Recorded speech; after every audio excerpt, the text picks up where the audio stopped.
देखिए, जहाँ पर लगभग 11.5 लाख के करीब जो हैं पढ़े लिखे बेरोजगार हैं, हाँ, तो उनको नौकरी तो चाहिए। बिल्कुल। अगर कांग्रेस ने ये विजन तैयार किया है, अपना मैनिफेस्टो तैयार किया है, तो ये अच्छी बात है कि अगर बेरोजगारों को नौकरी मिलेगी, तो ये बढ़िया बात है, उनको रोजगार चाहिए। नहीं, कुछ लोग इस बात से सहमत भी हैं कि राम मंदिर बनना चाहिए, वो तो ठीक है, बहुत अच्छी बात है कि राम मंदिर बने। सभी उसके भक्त हैं, हम भी भगवान की पूजा करते हैं, लेकिन मुझे नहीं लग रहा कि हिमाचल की राजनीति में उसका कोई ज़्यादा असर दिख रहा है।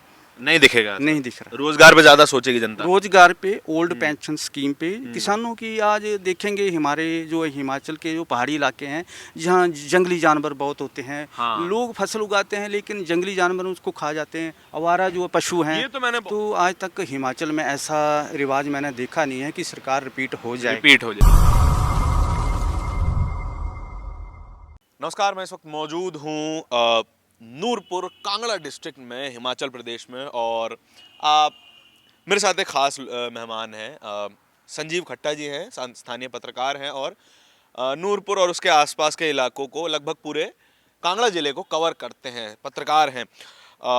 इनसे बात करेंगे और जानने की कोशिश करेंगे कि यहाँ के मुद्दे क्या हैं, क्योंकि हिमाचल की राजनीति को बहुत ज़्यादा जो है तवज्जो नहीं दी जा रही है मेन स्ट्रीम की मीडिया में। इसलिए ये जानना बहुत ज़रूरी है कि असल में हिमाचल की जनता चाहती क्या है और हिमाचल की जनता किस मुद्दों पर वोट देने वाली है। क्योंकि हमारे पास धर्म के तमाम मुद्दे हैं, हमने मैनिफेस्टो भी पढ़ा है, आपको मैनिफेस्टो के बारे में बताएंगे और उसमें धर्म की काफ़ी कुछ बात कही गई है बीजेपी के द्वारा। लेकिन क्या धर्म का मुद्दा ज़मीन पर इस्तेमाल हो रहा है, ज़मीन पर लोग उस पर गौर कर रहे हैं कि नहीं, ये भी बात करेंगे। सर, आप जो एरिया कवर करते हैं वहाँ के सबसे बड़े मुद्दे हैं क्या? जी, हिमाचल में इस वक्त विधानसभा के चुनाव चले हुए हैं। हाँ। इस वक्त जैसे बेरोजगारी का मुद्दा है, हाँ। हिमाचल में इस वक्त लगभग 11 लाख जो है बेरोजगार हैं। 11 लाख लोग बेरोजगार हैं। जो पढ़े लिखे हैं, जो हाँ। डिग्री होल्डर हैं। हाँ। उसके अलावा जहाँ किसानों की बहुत समस्याएं हैं, जहाँ पौंग डैम औस्तियों का एक बहुत ही 50 साल से जो पौंग डैम औस्ती हैं, जहाँ पौंग बांध बना था, आज उनको राजस्थान में, जो कि उनको राजस्थान में ज़मीन देनी थी, ठीक है। वो भी अभी तक वंचित हैं। 4 लाइन का उसको बने हुए तो काफ़ी टाइम हो गया है। नहीं, उसको बने हुए काफ़ी टाइम हो गया, उसको लगभग 50 साल से ऊपर हो गए हैं, लेकिन आज भी जो पौंग डैम औस्ती हैं, उनको राजस्थान में भूमि अलॉट नहीं हुई है। हाँ। वहाँ भी नहीं हुई है, जहाँ भी इनकी बहुत बुरी दशा है, लेकिन आज भी वो चक्की में पिस रहे हैं। हाँ। किसी भी सरकार ने उनकी नहीं सुनी, वो भी एक बहुत बड़ा मुद्दा है, क्योंकि डिस्ट्रिक्ट कांगड़ा में पौंग डैम औस्तियों की एक बहुत बड़ी तादाद है। जो कि आप कांगड़ा में लें, जसूर, नूरपुर में लें, फतेहपुर में लें, ज्वाली में लें, शाहपुर कंस्टिट्यूंसी में लें, देहरा में लें, जो कि सराउंडिंग एरिया है डिस्ट्रिक्ट कांगड़ा को, तो पौंग डैम औस्तियों की उसको इस मुद्दे को किस कम्युनिटी में आते हैं, किस कैटेगरी में आते हैं? जनरल में है, एससी में, एसटी में, वो कौन है? इसमें हर वर्ग है।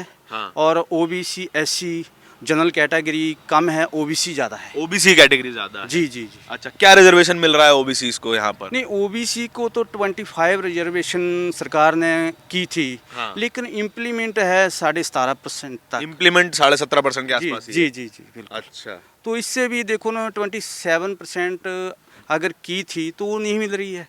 वो कहीं ना कहीं तो उस वर्ग के साथ एक खिलवाड़ है। हाँ। तो है तो एक बहुत बड़ा मुद्दा। हमने देखा है कि 4 लाइन का चला हुआ था। इसमें क्या है कि 4 लाइन जो पठानकोट से लेकर अपने धर्मशाला तक, जो मंडी तक है, हाँ, 4 लेन हाईवे। इसमें लोग जो है पहले ही पौंग डैम में उसकी प्रभावित थे। इस बार दूसरी बार वो प्रभावित हो रहे हैं। दूसरी बार वो भी वहीं से निकल रहा है। बिल्कुल, उनको दूसरी बार विस्थापन हो रहा है। अच्छा। ये भी एक बहुत बड़ा मुद्दा है। अच्छा। हाँ, तो और जो हमारा जो एरिया क्या है, मतलब पैसा भी नहीं दिया गया लोगों को वहाँ पर? नहीं, पैसा तो दिया गया है, लेकिन जो उनकी कीमत होनी चाहिए थी, जैसे आज जो है मार्केट रेट है, तो कम से कम उनको 4 गुना ज़्यादा देनी चाहिए थी, क्योंकि अच्छा। जहाँ से उन्होंने विस्थापित होना है, दूसरी जगह उन्होंने ज़मीन लेनी है, उसको मकान तैयार करने। और एक देखो ना, आज अगर एक जगह से जाना हो दूसरी जगह अपने रहना हो या कोई भी तैयार, तो उसके लिए तो पैसा जी बहुत बड़ा। क्या हिस्ट्री रही है नूरपुर जो कॉन्स्टिट्यूंसी है उसकी हिस्ट्री क्या रही है कि ज्यादातर कौन जीत के आया है यहाँ से? देखिए, जहाँ पर कांग्रेस और बीजेपी में ही मुख्य मुकाबला रहा है। लेकिन अगर पूर्व में देखा जाए तो जहाँ से जो है पूर्व स्वर्गीय श्री सत महाजन जी, जो नूरपुर के एक बहुत बड़े दिग्गज नेता थे, और उन्होंने लगभग 25 और 30 वर्ष लगातार हाँ। जहाँ का प्रतिनिधित्व किया है और 25-30 वर्ष लगातार जीते जी थे। वो रेवेन्यू मंत्री रहे हैं, पंचायती राज मंत्री रहे हैं हाँ। और उनका इस नूरपुर क्षेत्र के विकास में एक बहुत बड़ा योगदान है। उसके बाद जहाँ से जो हैं बीजेपी के राकेश पठानिया जो कि हाल ही में वन मंत्री थे, लेकिन उनका जो है जहाँ से टिकट काट कर दूसरी कंस्टिट्यूंसी में शिफ्ट कर दिया गया है। ये भी एक जो पार्टी का अपना विचार होगा कि उनको कैसे शिफ्ट और क्यों शिफ्ट किया गया। जी अच्छा, अब मैं अभी रास्ते में आते हुए पढ़ रहा था कि एक बड़ा मुद्दा है ओल्ड पेंशन स्कीम से जो लोग इफेक्टेड हैं वो बताते हैं कि हर कॉन्स्टिट्यूंसी में हमारे लगभग 10,000 के आसपास वोट हैं, जो कि बहुत बड़ी संख्या है। मतलब हिमाचल जैसे राज्य में तो सरकार पलट जाती है इतने मार्जिन पे। जी देखिए, ओल्ड पेंशन स्कीम जो है वो हिमाचल प्रदेश में सबसे बड़ा मुद्दा है। हाँ। क्योंकि कांग्रेस ने अपने घोषणा पत्र में जे लिख दिया है, उन्होंने हाँ, वो बोल रहे हैं हम ओल्ड पेंशन स्कीम दे देंगे। उन्होंने कहा कि पहली ही मीटिंग में जैसे हमारी अगर सरकार कांग्रेस की बनती है तो उन्होंने पहले ही विजन में रखा है कि हम पहली ही और मंत्रिमंडल की मीटिंग में ओल्ड पेंशन स्कीम को लागू कर देंगे, जो कि हिमाचल प्रदेश में कर्मचारियों की संख्या लगभग 1 लाख से ऊपर है। और अगर जो कर्मचारी होता है वो किसी भी सरकार को प्रभावित करता है और पलट भी सकता है। हाँ। तो ये एक बहुत बड़ा मुद्दा रहेगा इन चुनावों में। हाँ। सरकारी नौकरियों की बड़ी बात कर रही है कांग्रेस की, 1 लाख सरकारी नौकरियां हम दे देंगे, सरकारी नौकरी दे देंगे, जबकि बीजेपी कह रही है कि हम 8 लाख नौकरियों के अवसर पैदा करेंगे। तो क्या सरकारी नौकरी का बहुत ज़्यादा क्रेज है क्या हिमाचल प्रदेश में? देखिए, जहाँ पर लगभग 11.5 लाख के करीब जो हैं पढ़े लिखे बेरोजगार हैं, हाँ। तो उनको नौकरी तो चाहिए। बिल्कुल। अगर कांग्रेस ने ये विजन तैयार किया है, अपना मैनिफेस्टो तैयार किया है, तो ये अच्छी बात है कि अगर बेरोजगारों को नौकरी मिलेगी तो ये बढ़िया बात है। उनको रोजगार चाहिए। वो किसी भी जो पढ़ा लिखा व्यक्ति है, जो यंग है, तो उसको तो रोजगार चाहिए। ये तो एक बहुत बड़ी बात है, हमें अच्छी बात है कि किसी भी सरकार की ये पहला जो मैनिफेस्टो यही होना चाहिए कि युवाओं को रोजगार जो है वो प्राथमिकता होनी चाहिए। तो ये कांग्रेस सरकार का मैनिफेस्टो है, तो उन्होंने लिखा है, देखते हैं क्या करते हैं। अच्छा, तो क्या लग रहा है कि इस वादे की तरफ जा सकती है जनता? आप ऑब्जर्वर हैं, पत्रकार भी हैं, तो आपके नज़रिए में कैसा है कि रोजगार वाले मुद्दे पे ज्यादा झुकाव हो सकता है क्या जनता का, या फिर धर्म की राजनीति दोबारा चलेगी? नहीं, धर्म की राजनीति नहीं चलेगी इस बार। ओल्ड पेंशन स्कीम जो है, जो सरकारी कर्मचारी हैं, हाँ। वो लगभग काफ़ी हद तक जो है इस चीज़ को प्रभावित करेंगे। और जो बेरोजगारों का 1 लाख जो नौकरी देने की जो बात कही है कांग्रेस ने, उसके अलावा उन्होंने 1500 रुपये हर महीने जो है 18 से 60 साल की महिला को जो है हिमाचल में देने की घोषणा की है। उससे लगता है कि काफ़ी हद तक जो है वो प्रभाव होगा और कांग्रेस जो है ज़बरदस्त जो है टक्कर दे रही है। तो लगभग कुछ भी हो सकता है कि बीजेपी मंदिरों की बात कर रही है कि जो जितने भी मंदिर हैं, बड़े मंदिर हैं और ऐतिहासिक मंदिर हैं, उनके आसपास की जगह को हम ठीक करेंगे, है ना, उनकी कनेक्टिविटी अच्छी होगी, मार्केट वगैरह बनवाएंगे।